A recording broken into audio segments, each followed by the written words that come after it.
Fin de la session parlementaire d'automne. Les avis sont partagés sur le bilan de cette session. Sur le plan législatif, 2 propositions de loi ont été entérinées sur les 36 proposées. Et en dépit des 56 projets de loi adoptés, dont celle relative aux banques participatives ou encore celle sur les cliniques, l'opposition juge cette performance insuffisante. Elle reproche un manque de volonté de la part du gouvernement et de sa majorité parlementaire, notamment sur les lois organiques sur la parité, la langue amazigh ou encore le Conseil de la jeunesse. Pour les partis de la majorité, en revanche, le bilan de cette session est positif compte tenu des projets de loi adoptés.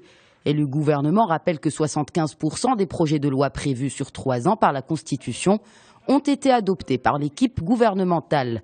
Et ce n'est pas tout. Les parlementaires devraient écourter leurs vacances et pour cause, le gouvernement devrait convoquer une session extraordinaire en mars prochain. Au menu, 3 projets de loi relatifs aux élections communales, aux régions et aux préfectures. En général, cette session aura été marquée par une ambiance électrique. Opposition et majorité étaient à couteau tiré à l'approche des échéances électorales.